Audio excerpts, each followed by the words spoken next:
Well, hello and welcome to Insight with Political Tours and Beyond the Headlines. After 4 years of Trump, the Biden administration is hoping to reassert American power on a global stage. But much has changed. Not only has the United States' reputation suffered irrevocably, but we now live in a multipolar world with numerous powers able to assert themselves. The nature of warfare itself is also undergoing rapid changes, leaving questions hanging over American military muscle. So, just who rules the world, and what are the rules of this new game?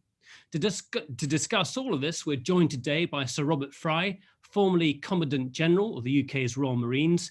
He's been an advisor to several prime ministers, serves on RUSI's Executive Council, and is a visiting professor at King's College London. Hello, Sir Robert. Nicholas, hello. Thank you very much for joining us here. It's going to be a very, very interesting discussion. In a moment, we're going to look at some of the questions raised in the introduction. But can you, first of all, just say a few things about yourself? Where did you serve? And I suppose, what big changes in history did you see in your career as a soldier? Okay, I started off to go right the way back with an economics degree. I then immediately emigrated to America to make my fortune and abjectly failed.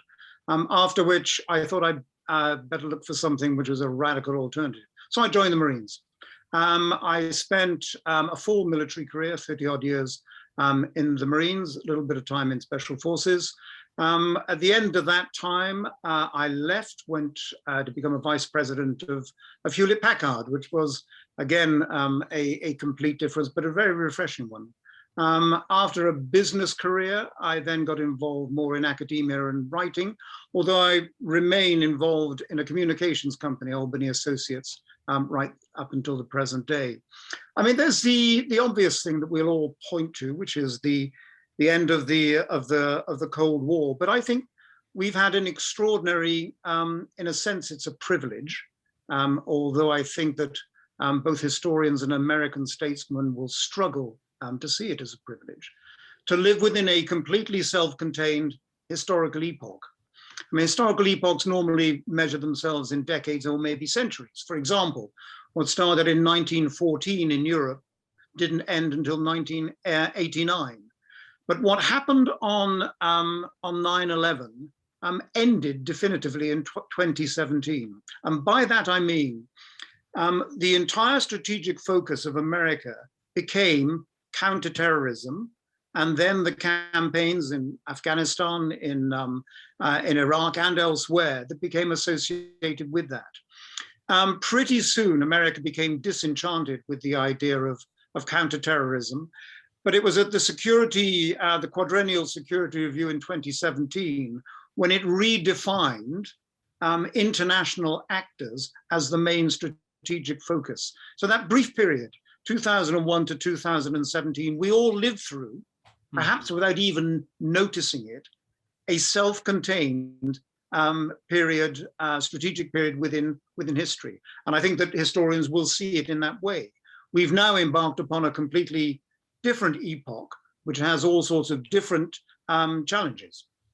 I'd love to come back to you about that period between 2001 and 2017, because it's obviously fascinating in a way, and one could say it's obviously it's a very controversial period, and I'm sure that people have many questions about it. So when we come to our Q&A section, let's get into that. But before we get into that, I'd like to talk a bit about what you call grand narratives. You write quite often for The Article, which is an online sort of news portal where a lot of very interesting contributors send in articles. And you talk there about grand narratives, the stories that essentially nations or empires tell themselves to justify their own purpose or role. So bearing that in mind, I just want to get an idea of the sort of contrasting views that the West has had this narrative about the sort of post-war, post-Cold War period in which, I mean, I think it's misinterpreted or misattributed to Fukuyama, the end of history, this triumph of the West, the triumph of liberal democracy, and then that comes into shakier ground. The Russians and the Chinese have very different grand narrative. Can you just talk about grand narratives? Yeah, grand narratives are the stories that civilizations say about themselves, and they tend to become co-identified with the political elite that benefits from it. So I think you need to go further back than Fukuyama to actually trace the grand narrative of the liberal democratic West. And it really comes out of victory in the Second World War, the entire Bretton Woods architecture, the world order that then derived from that. And it's also got to do with 40 years of unbroken rise in living standards from the 1960s, in fact, less than 40 years, from about the 1950s and 60s onward across the world, but particularly in America. Now, that actually is a very good and easy story to tell, and America did. And it became not only militarily and strategically preeminent, it became culturally preeminent too, on the back of that story. Now, a number of things that have happened since Fukuyama wrote his book. And by that time, actually, the West, by some indices, was already in decline. Certainly in living standards, it was in decline. But a number of things have happened over the last 10 or 20 years. The first of those was 9/11 and the way in which the West subsequently, in a very profligate manner, spent its power. The second one was the financial crisis of 2008, when all of a sudden China in particular was able to say, you people were supposed to be able to do this, and it turns out you simply have no idea. Then there was COVID, or still is COVID, and China's able to say, well, we sorted this out. We are now economically growing. The West is approaching a period of unparalleled debt and is still in the middle of the COVID crisis. You put all those things together, and all of a sudden, purposeful autocracy begins to have its own story to tell. And it's not just China and Russia. There are all sorts of other countries who either have a yen for strong men government, maybe like Turkey, or who perhaps miss the certainties of a previous regime, like some of the countries in Eastern Europe, or some people who are really not very fussed about a democratic mandate under any circumstances, like Saudi Arabia. And now we have a contest between the established but waning grand narrative of liberal democracy and this new grand narrative of what I can best describe as purposeful autocracy. And what that says is, we'll put some limitations on your freedom of action, and we will profoundly curtail the freedom of action of some individuals. But in return for that, we'll give you growing living standards, we'll give you security, and we'll give you dignity in your country and your place in the world. Right, that's very clear to me. We've run tours, around the world, and we visit Russia quite a bit, and that's certainly the message that you're given by the regime there. Can you just talk a bit more about that breakdown of American power post 9/11? Here was, you think of Dick Cheney and you talk about the invasion of Iraq as a cakewalk, and going from there to a period where the United States has pulled right back from the Middle East, and there's this question now over its ability to project power in the way, and certainly, well, a lack of desire to do the same. Well, perhaps I can best illustrate what I'm about to say by a counterfactual argument. Now, I think counterfactuals are a bit suspect because you can make virtually any point you want to out of them. But let's say for 1 second that America invaded Afghanistan, that the Taliban were completely defeated, as they were, sent back to their villages or to points of refuge in Pakistan. What if America had then quickly gone through the rest of Afghanistan, broadly established peace, internationalized that peace, handed it over to the United Nations and walked away, and never gone anywhere near Iraq? We would have a completely different world. America's power would never have been spent. China would never have been given a free run, and the power behind the narrative that I just described would never have occurred. As it was, America chose to ignore Afghanistan, went to Iraq, there unleashed energies that it simply didn't comprehend and could not control. In one sense, the American military response to Iraq was completely laudable, insofar as they eventually worked it out. But by that stage, it was and remains a strategic catastrophe. So what you see is America in particular, but the West as a whole, spending its strategic power on this bottomless well, which we could never entirely fix. The minute that no weapons of mass destruction were found there, the entire moral basis of the intervention in Iraq was gone. So no matter how well a military campaign subsequently went, it was always going to remain fundamentally morally flawed. So when you say power is spent, what, just encapsulate that again. What do you actually mean by power being spent? Well, if you go back to 8/11, America was absolutely dominant on the world stage. If you go even a decade after that, America's military power has been revealed as having significant limitations. It's proved itself incapable of resolving either the specific military challenge or the wider strategic challenge of either Iraq and Afghanistan. And to a certain extent, the emperor's clothes have been revealed for what they were. Now, my point is, my counterfactual point is, it didn't have to be like that, but unfortunately, the historical record is the way that it is. And I think that America's actions during that period were strategically profligate. Yeah, okay. Now, to complicate matters further, technology has advanced incredibly. We've spent a couple of sessions in this series looking at how technology has changed the way warfare is conducted, with smaller powers able to project power in a way that was unimaginable 20 years ago.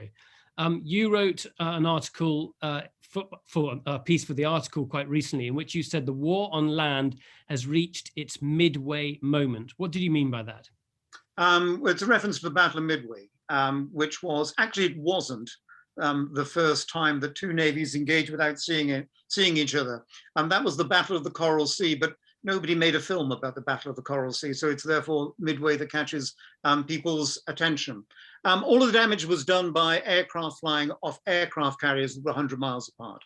So the capital platforms of a naval engagement never even saw each other, a fundamental shift in the tactics of maritime warfare. It's quite possible that the same thing will now happen in land warfare. Rather than infantry soldiers closing with each other at the point of a bayonet, which until even fairly recently has been pretty habitual way of resolving land conflict. It is now possible for it all to be done remotely, and that will increasingly be done by artificial intelligence, using weapons that are either cyber-based, space-based, information-based, rather than being kinetically based. Now, at the same time, this surprises me slightly. We're seeing China build up its navy. We were discussing this before we started the program here. What does China want from constructing the world's largest navy? It seems to me, it seems unusual. If you think, I think of aircraft carriers being these things that you can just sort of blow out of the water now, for the very reasons you've just mentioned now. The technology is such that it's very easy to take these things. They're no longer the bastions of power that they once seemed to be. That's absolutely true. China has the most curious relationship with maritime power. Zheng He was an admiral in the Ming dynasty, the early part of the 15th century. And at that stage, Chinese maritime technology was way ahead of the rest of the world. So Zheng He explored the whole of the Indian subcontinent, got to the Straits of Hormuz, and even the tip of southern Africa. And then the Chinese withdrew. Then he went back to China, and China at that point abandoned maritime power, very curiously. But I think that was for a number of reasons, not least of which was the concept of the Middle Kingdom, of being the center of the earth. You didn't go to other places came to you. But I also think that any civilization with real imperial pretensions needs to get serious about maritime force. One of the reasons that Napoleon was never able to sustain an empire in the early part of the 19th century was that he never understood maritime warfare.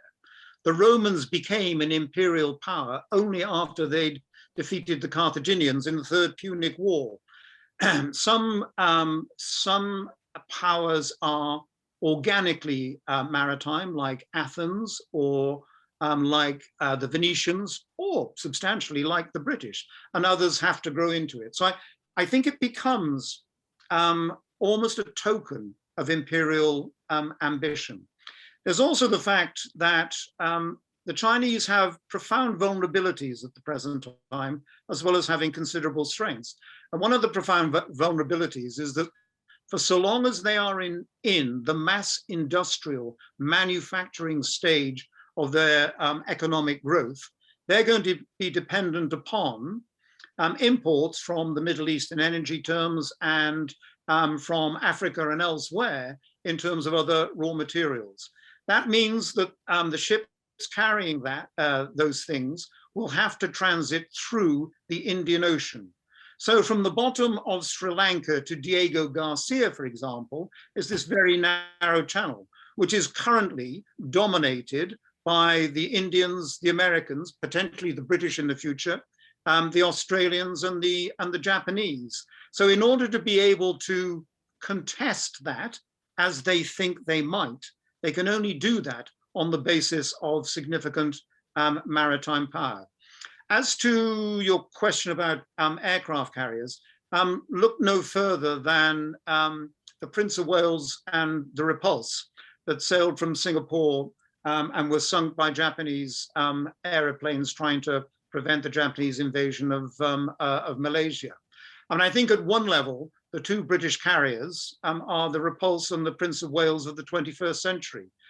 However, I do think that they have military utility at things short of general war. The great difficulty is that when the enemy can launch missiles which have twice the range of the aircraft that you are carrying on board, the possibilities for successful engagement become rather limited. But there are many forms of engagement short of all-out conventional warfare. Okay, we're introducing lots of different concepts here and ideas. I mean, I don't have a military background, so this is a very steep learning curve for me, and I imagine for many people watching this. I want to ask more about hybrid warfare and what pressures that puts upon military forces when they're thinking about, you know, we've just had a strategic defense review here in the UK, and I know you're going to talk about that in a moment, but what is demanded of countries in sophisticated Western developed economies in this environment? What are the threats that one has to think about it? Whilst I'm saying that, please everyone start putting your questions in the Q&A box here in the bottom right-hand side of your screen. Just type your questions in there and we'll be able to take your questions in about 5 minutes or so, and so you can put those to Rob. See, when we were talking about the Chinese Navy, that's a conventional sort of military force. Yet the threats that we're aware of, and I can think here in the UK about the Skripals being, you know, the bungled operation to, you know, kill them with the GRU agents sent over here. I can think of Russian interference in the US elections, and these have had dramatic effects in both these countries. We can think of you know, numerous of cyber attacks being launched at Western targets, and you know, a large conventional navy isn't going to be able to repel that. No, that's quite true. But go back to why the concept of hybrid warfare arose in the first place, and I think it started in the First Gulf War, where the triumph of American conventional force was so complete, so comprehensive, that anybody looking on thought it would be suicidal to take America on in conventional combat. That same message was reinforced immediately on the back of 9/11, first of all in Afghanistan, and then in spades with the invasion of Iraq, when during the conventional phase, the Americans were, as the phrase went at the time, catastrophically successful. Now, the point at which people looking on particularly China and Russia, said, right, we can't take them on a conventionally formed battlefield. So what are the vulnerabilities that they are displaying, and how do we exploit those? Now, a whole series of things have been published. Two Chinese colonels, the names of whom I can't remember, published one definitive book on this, which says that competition in future, not conflict, but competition, should be conducted by every dimension of national power, both illegitimate and legitimate. So, for example, drug trafficking, money laundering becomes appropriate instruments of strategy if you can gain marginal advantage over an adversary. So hybrid warfare in its widest form takes everything from information operations through to fentanyl exports from China, feeding the opioid crisis in North America, and everything in between. What both the Chinese and the Russians, I think, have perfected is the ability to operate through that entire continuum, from constant, unbroken cyber warfare, information warfare, the application of soft power, right the way through to nuclear release. And it is a seamless progression. That is something which in the West we have not yet been able to master. And if we come on to the British example, perhaps we can touch on that in a second. And in fact, the Americans look over-militarized and rather brutish in their response, with none of the subtlety and potential illegality that their potential enemies are employing. That's a very interesting last point. Let's bring in some questions. We've got Jeffrey Cohen in Australia there, and I do want to, I know we've got some other people listening in who are better placed than I am to ask questions too, so I'd love to hear from them, Tim Ripley included. But let's if we can take, have we got Jeffrey up there? I think we're going to wait a moment to get Jeffrey Cohen up. So while we're waiting to get Jeffrey up, I will just ask, tell us about the Strategic Defence Review in the UK. And many people here watching won't know anything about it. So what was being considered, what has happened, and does it address the problems you think the UK faces? I think it doesn't address the problems that the UK faces, but it creates new ones, new difficulties, replacing the old. So it is an attempt to modernize the force structure and its capabilities. It is an attempt to become more adept at things like space and cyber, but it also significantly reduces the army. So your ability to conduct conventional military operations in the seamless way that I've just attributed to Russia and China is no longer available to Britain. So I think we've become we will become much better at a certain register of operations, but probably less good at another register. So we've replaced one set of problems with another, but I think it was a necessary and appropriate judgment of the times in which we live. Okay, I mean, let's just tell people a bit about the decisions that have been made. I think this is really useful because if you think of the UK as, I mean, it's the 5th or 6th largest economy in the world and traditionally a major military force, what has it decided to do? What has it cut back? What is it spending its money on? Well, the first thing it's decided to do is go for a declaratory maritime national strategy. So where investment is being made, it is being made fundamentally in the Royal Navy. Now, this is all part of global Britain. It's also part of the explanation I gave a little bit earlier on about the utility of navies. It's all about the Indo-Pacific theater, which we have declared ourselves as being fundamentally interested in. That's partly to do with trade, and it's partly to do with containment of China. And both those things are legitimate strategic aims.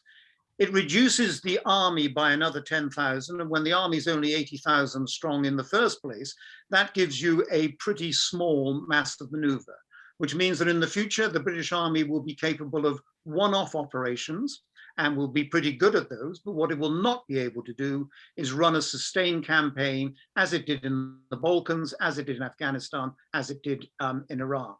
Now, some people might say, well, thank goodness for that. But it actually takes a dimension of national capability away. There's also been... Is that a political, and is that, well, one thing is financial necessity, but I guess there's a political decision too. I mean, has our, I'm just thinking of, we're thinking of, you might not want to choose to support what Tony Blair has done, that kind of liberal interventionism, but what's behind that decision? What do you see motivates the actual deliberate reduction of that capacity? Oh, I think it's a very simple equation. If you have less people, but you have a far higher gearing of technology, the combat effect is greater. So by disinvesting in people, but investing in technology, the overall combat power will be greater under these circumstances than it would otherwise. And I think that's a defensible rationale. And it's part of the rationale to say that the nature of warfare has changed in that you're not planning to deploy troops in areas for a long period of time. I mean, I think of the French in Central Africa, they seem to deploy troops for years on end, fighting sort of small, endless wars. I think what it tells you is, I don't think it's a political decision necessarily. I think it's a military decision, but a political risk. And the political risk is that you can't conduct the sort of campaigns you've just been talking about. But as I've already said, I think that the Blair-Chicago doctrine of liberal intervention might have outlived its immediate usefulness. Nicholas, one thing in all of this is the idea of a threshold, and I haven't explored this. Let me just touch on it briefly. Yeah. There is a threshold, and below that, competition is constant. It is never ending. It is insidious, ambiguous. It is advantage being sought in all sorts of ways, some of them recognizable, some of them clandestine, some of them legitimate, some of them illegal. But that is something which is happening all of the time and is a prime part of the hybrid warfare doctrine of both the Chinese and the Russians. Then there is a threshold above which we actually recognize the state of war. And that tends to be owned by states, is episodic rather than constant. And then gets you into something which is much more easily recognizable in historical terms. But hybrid warfare as a whole, this is the important thing about it, embraces that entire scale from the least noticeable, least attributable to something at the highest range of national strategy. Great, thank you very much. It's a really, really good introduction and overview. Let's start taking questions. Jeffrey Cohen in Australia. Jeffrey, go ahead, please. You there, Jeffrey? You just need to unplug your microphone, bottom left-hand side. If Jeffrey is not there, yeah, go ahead, Jeffrey. Go on. You mentioned the Battle of Coral Sea in Australia. What were the particular military attributes that you did refer to about that? Sorry, Jeffrey, you talked about the Coral Sea and you said what particular military attributes? I didn't hear the last bit of the question. Yes, were applicable in that battle. Okay, Robert? I think what I heard was what particular military attributes were applicable in the battle. Yeah, and yes, from the Coral Sea battle. Yeah, well, I think that up until the Second World War, the battleship had been the capital platform of all navies. From the Pacific campaign, and particularly the Coral Sea and then Midway, this is the point at which aircraft carriers, or the projection of aviation capability from the decks of ships, took over as the prime weapon of all maritime warfare. So as I said, it was the first time that both sets of capital platforms never saw each other or even exchanged gunfire. The entire thing was conducted by aviation. I think that epoch is, if it hasn't already drawn to an end, it is certainly drawing to an end. So what we saw began at the Coral Sea, I think we see ending around now. Okay, great. Thank you for that.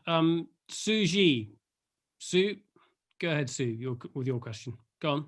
Hi, Sir Robert, I'm curious, the idea of imperial ambition, I'd like to put to you the question, what country, what nation do you think today really has that much imperial ambition? Because I love this term, purposeful autocracy.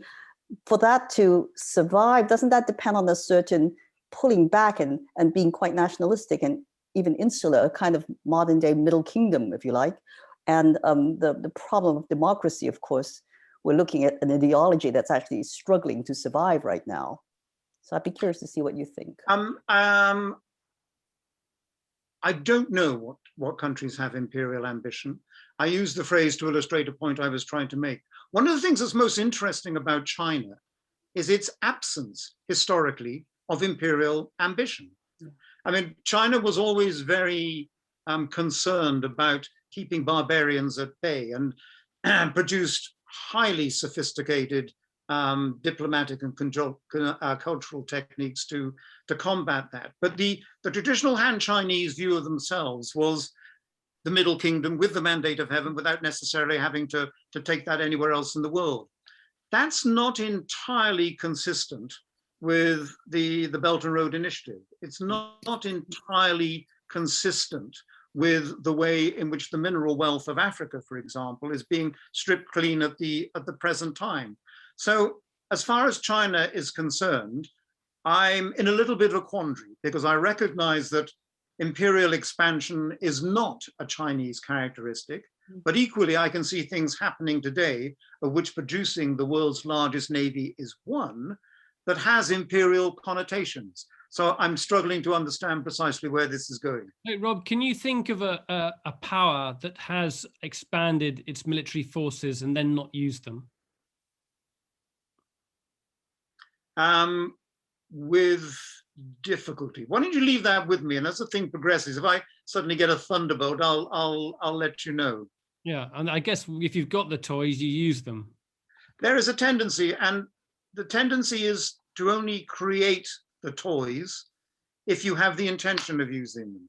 I mean, the whole thing, I'm sure everybody's heard of Graham Allison and this idea of this Thucydides trap, which is that when you have two competing nations, and the Thucydides trap was Athens and Sparta, but it then became France and England, and then Germany and England, and it might now be America and China.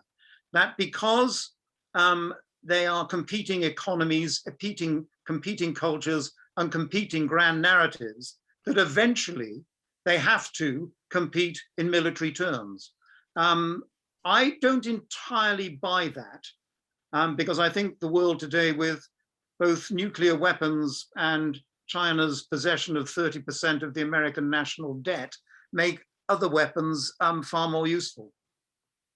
Yeah. Okay. Alan Pardo. Hello. Hello, Alan. Well, you referred to catastrophes in the way that the US, for example, instead of sweeping up in Afghanistan, turned instead to the catastrophe of Iraq. What catastrophes are looming for the West and for the UK in particular at the moment, and how are they to be avoided? Well, I'll give you one, this is a real long shot because it's about culture and it's about grand narrative. When I said earlier on the things that were encouraging China and Russia were probably 9/11, were the financial events of 2008 and COVID. There is another one, which is cultural self-loathing. I think it was very interesting. When did the Americans and Chinese meet in Anchorage? It was last week, wasn't it? We had 2 or 3 minutes of fairly routine American castigating the Chinese about the Uyghurs.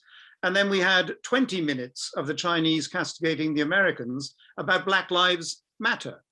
And I think that there are cultural divisions in the West at the present time, and particularly in America, that actually become a strategic weapon that can be used against them. And I think that's exactly what the Chinese are now doing.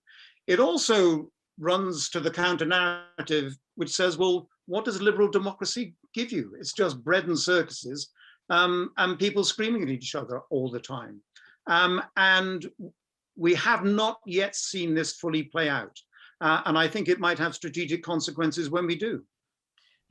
Just to follow that up, and you talked about the importance of the Indian Ocean as a territory in which the UK might project power. I'm just wondering how much political support there is for those kind of maneuvers now in a political environment that's, particularly after COVID, is focused on the domestic, and there's no appetite for foreign venturism. True, but that's sort of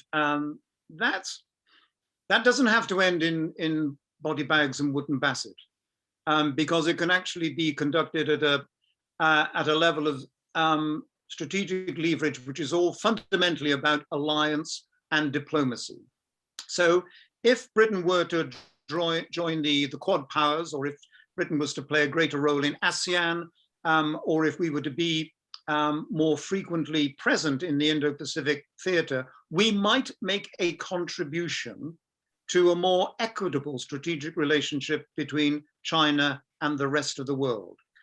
That, if it's well done, would be well short of war. I think that would be the classical use of strategic power. And I think that there might well be a lobby for that in this country, certainly on the conservative right. But I think that under no circumstances short of a general popular war will everybody in any liberal democracy be on the same side anymore.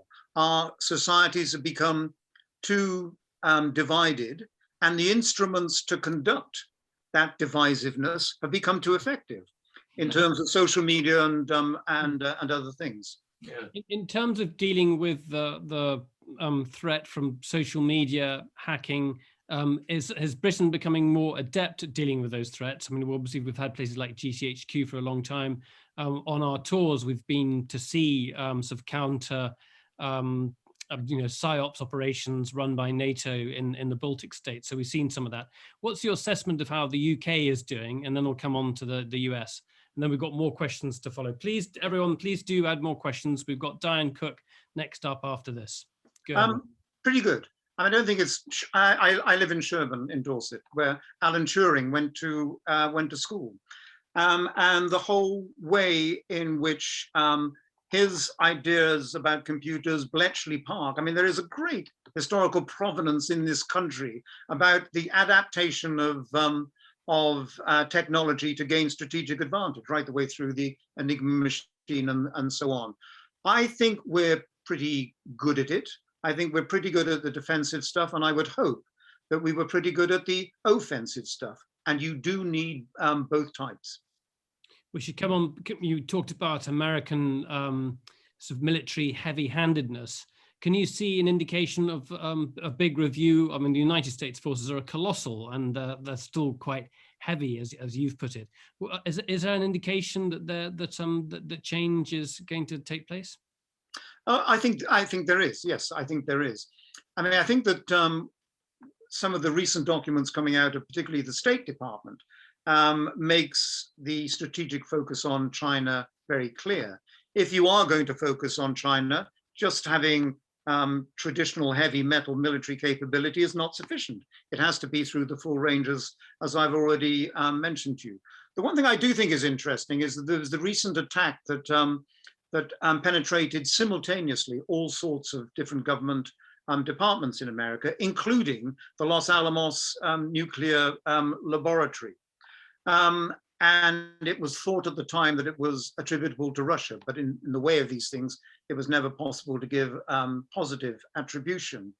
If that had been a physical attack, it would have been an act of war. The fact that it was a virtual attack, it is only because it wasn't immediately attributable that it fell short of an act of war. So that shows some of the risks and some of perhaps the cushions also that exist in these current relationships.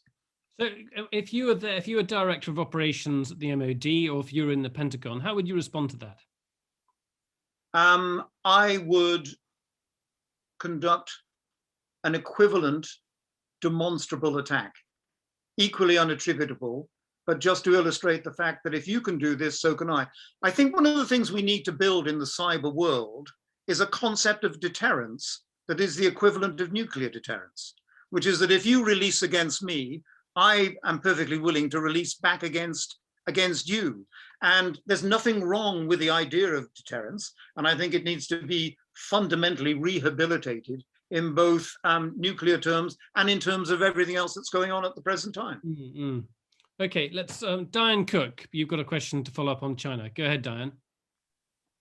Hi, when you were talking with Zhu Xi about the way that China is perhaps not quite the middle kingdom that some of us fondly think it might have been. What a thought going through my mind was that, do you see that the changing demographics in China, which are really catching up on it very, very quickly, do you think that will make the Chinese more aggressive overseas? I don't know, but I think it's a really good point. I think there are three things that are stacking up against the Chinese. One is the one-child policy and the demographic legacy that's going to have, a rapidly aging population. The second thing is debt, which we never pay much attention to, but I think is over 300% of GDP. And the third thing is a slowing economic growth, which is down to about 5 or 6% now, which sounds very healthy, but is projected to be at around 2% by the turn of the century. So all these things are weighing in on them. The most interesting thing about China at the present time is that they are behaving in a very un-Chinese way. The traditional Chinese approach to global strategy, or even regional strategy, has never been to seek battle. It has always been to seek marginal advantage, until the point that all of your marginal advantages added up together put the opponent in an impossible position. And it's the fundamental difference between Oriental and Occidental strategy. That's the way that it seems to have been since the time of Sun Tzu. But they seem today to be behaving in a different sort of way. They're picking fights with India, with Australia. They're becoming extremely proprietorial about the South China Sea and East China Sea. They're rubbing up against Japan and all of the countries in Southeast Asia. And in a way, this seems to be a discontinuity with what I understand to be Chinese strategic history. And I don't have an explanation for that.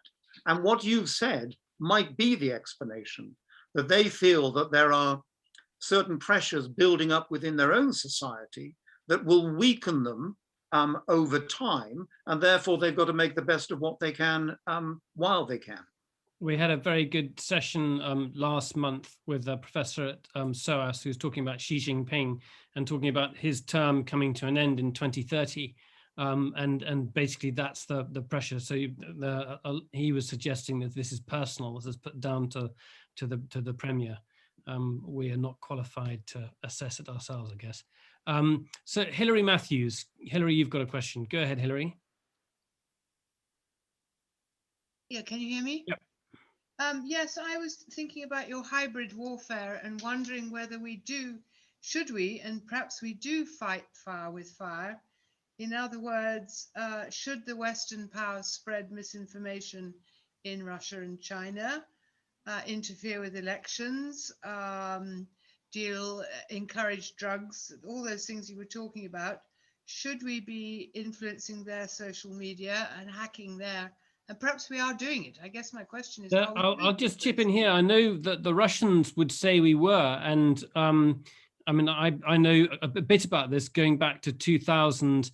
The Russians were very unhappy with the way the Americans backed NGOs in Serbia, and the NGOs were just monitoring the electoral count. And so Milosevic lost it basically because the people there counting were able to say this is the actual result.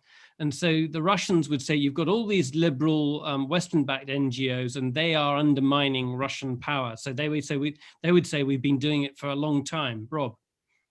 I think we do that. Although I think that particularly in China, the web is increasingly difficult to get at in general terms. It's easy enough to get at in sort of military specific terms, but in general terms, actually, the the state authority over the instruments of social media are so much greater in China than they are elsewhere, that it is just more difficult to do. I also think that a substantial part of both the Chinese and the Russian population believe their own grand narrative.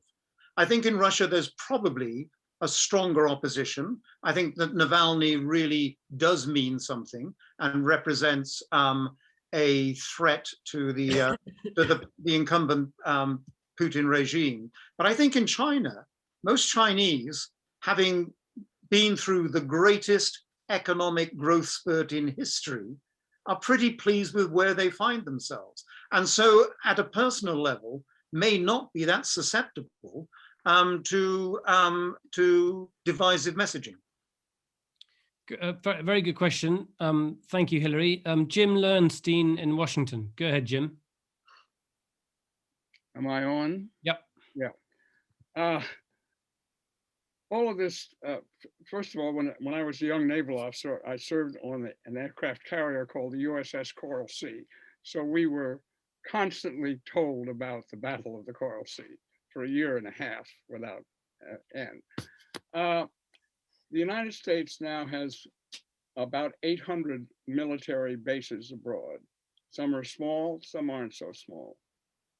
Of the 22 aircraft carriers now afloat, the United States has 11. Our defense budget is larger than the next 10 countries. Now, it's fashionable to think about America as a shrinking power, but how do you factor in those facts, plus an odd fact that I always like to bring up, which is before COVID, the year before COVID, there were 320,000 Chinese students in the United States. Rob. Well, I think there's several bits to your question. I think that the 11 carriers are in fact congressionally mandated, aren't they? Yeah. And so it's something which is not necessarily, it's not just the US Navy making their minds up about this. This is something which is being conducted at the highest levels of government. Let me get one thing really clear. I said that I went to, after leaving university, I went to America to try and make my fortune. Well, the consequence of that is that I have an absolute enduring love of America, not an uncritical love, but an enduring love. And one of the things that gives me confidence is the fact that I think the native genius of the American people is reinvention. And America has done it time after time after time. So I don't think there's any sort of long, slow decline, glide into strategic decline as far as America is concerned. It can reinvent itself in all sorts of ways. So I am not pessimistic about that. I do wonder whether aircraft carriers represent the appropriate tactical and strategic response to the next epoch of warfare. And I look actually at the US Marine Corps, which I've always had very close relationship with, which in the 1930s underwent an absolute revolution, and a general called Howling Mad Smith, of whom you might have heard, who created all the techniques that took you through the Pacific campaign.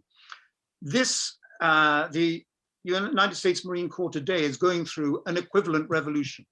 And it's all about moving away from large-scale amphibious assault to using far smaller numbers of highly networked, disaggregated pockets of power, which actually are able to tap into missiles, cyber, and space instruments in order to achieve attack. And I think that's the sort of way that military capability is going to go in the future, disaggregated rather than being concentrated on single platforms like aircraft carriers. And as far as the students are concerned, well, America, Australia, and Britain probably have the finest tertiary education systems in the world, so why wouldn't you use them? But if they could also be a part at the lowest level of hybrid warfare in terms of the stealing of intellectual property, why wouldn't you do that? Jim, does that seem fair? Do you want to come back at that, Jim? No, I think that seems fair.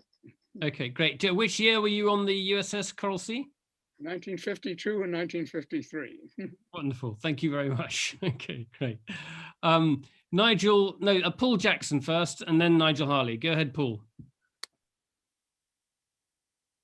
Paul, microphone, bottom left-hand side. Go on. Go ahead. We can hear you now. Very, very interesting. I just wondered what you would do about North Korea. Is it a real threat? Should we just ignore it? Good question, Paul. Rob? I think it could be a real threat, yes. I think that probably the first thing we need to do is to try and understand it more, and so as not to make take uninformed actions. And maybe this could be an instrument of not rapprochement, but at least cooperation with the Chinese. Who suffers most if there is a conflict on the Korean Peninsula? Well, first of all, it's the Korean people. It might be the American people, but it will certainly be the Chinese people, because if there was anything as catastrophic as a nuclear exchange, then clearly they would be directly involved. But in terms of refugee flows, economic disruption, the Chinese would certainly suffer more than the Americans. It therefore seems to be in everybody's interests to try and find a multilateral, at best, but bilateral American-Chinese approach towards Korea.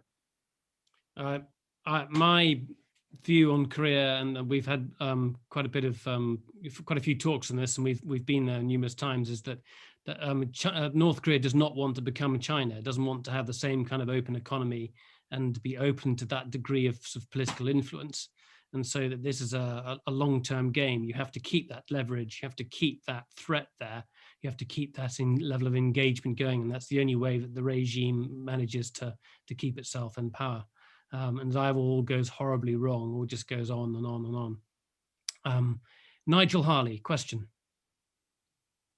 Nigel? Go ahead, Nigel. Bottom left-hand side. There you go. Go on, Nigel. Go. Bottom left-hand side. Your microphone, please, Nigel. Bottom left-hand side. We can see you, but we can't hear you.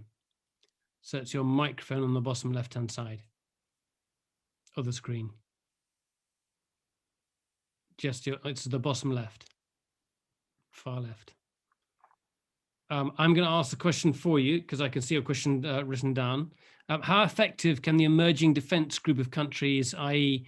the UK, Australia, India, and Japan, be in putting pressure on Yi's China? Rob? Well, they can be more effective if they cooperate than if they don't. I think that the missing nation there is the United States. I think you're talking about the Quad powers, which might become the Quint if Britain becomes more closely involved. Nigel, if you just turn your microphone off now, because we've got the feedback there. Thank you. Okay, go ahead. Sorry, go on, Rob.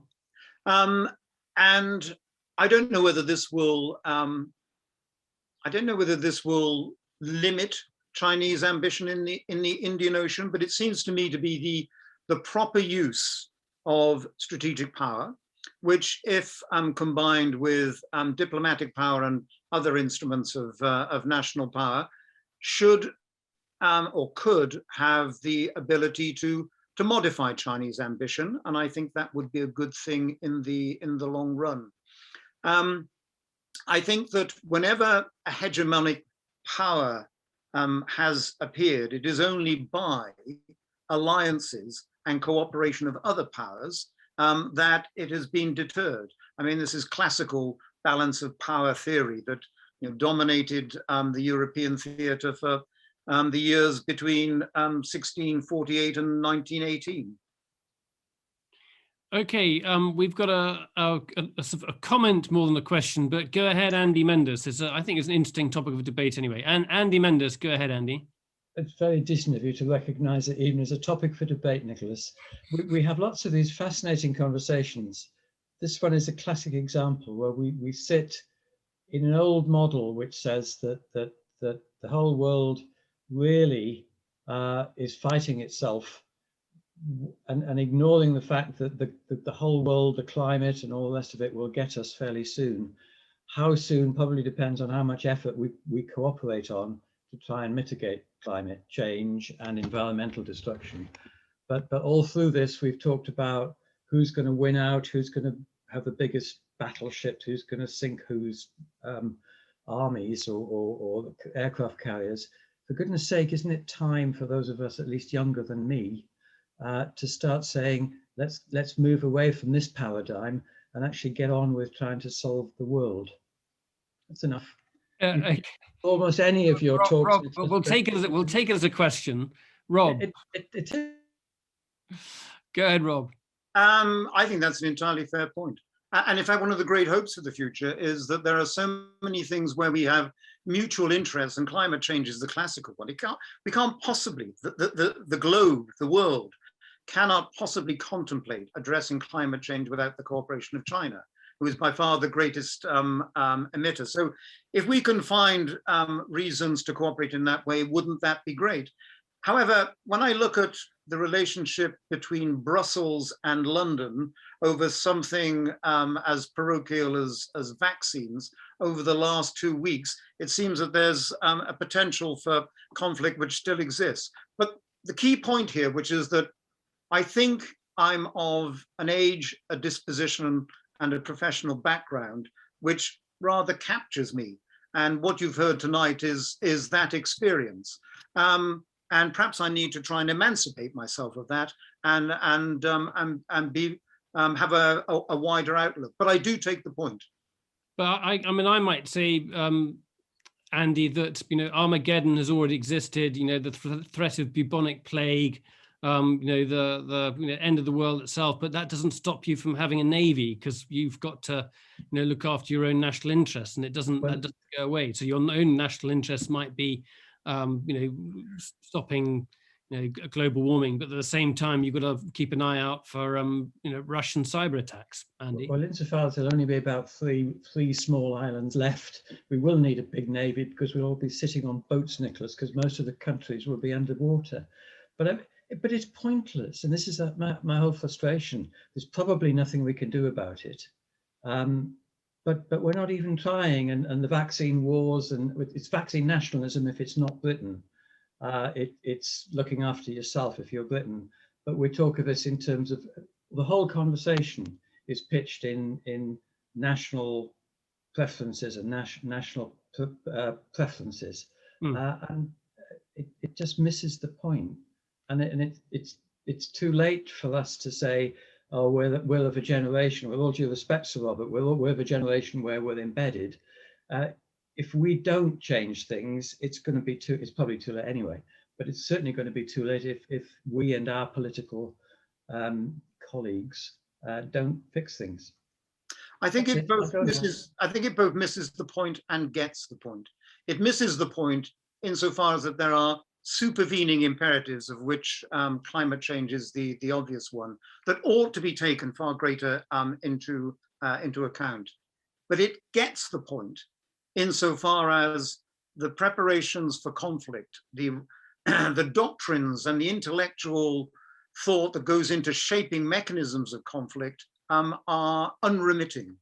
And the fact that we and other players in the world have been as imaginative as we have in the last couple of decades just tells me that that's not going to go away immediately. We've got time just for one more question from Suji. Go ahead, Sue. You've got another question to come. Go on, Susan. Sue. Hi, yeah, thank you. I'm curious about your thoughts on Myanmar's current military government, which I guess is a kind of purposeless autocracy. It's hard to see, how that's going to play out. I'm wondering how you see that playing out, because China, of course, has a role in this, and as well as ASEAN, and they seem to be on slightly opposite sides right now. So I'm curious what you think will happen. They do seem to be on opposite sides, but I think that's entirely predictable. I think what's going on in Myanmar is unforgivable, completely reprehensible, and ought to be condemned on a global basis. That's not happening. It's interesting that both China and Russia have implied that they will use veto powers if something goes to the United Nations to try and condemn the activities going on inside Myanmar. And I think that that's all part of a clash of grand narratives. In exactly the same way that Russia got involved in Syria and has supported the Assad regime, it is saying there isn't just one solution to this. There isn't just one set of cultural judgments to be made. We can make separate judgments, and they are just as legitimate. Rob, thank you very much indeed. There, we're going to have to pull it to a close. Please do stay on the line, everyone, if you want to join in the discussion afterwards. This is just where you share your views. But in the meantime, Sir Robert Fry, thank you very much indeed. It's been a really, really far-reaching conversation. I've really enjoyed it. Thank you very much indeed. Great pleasure.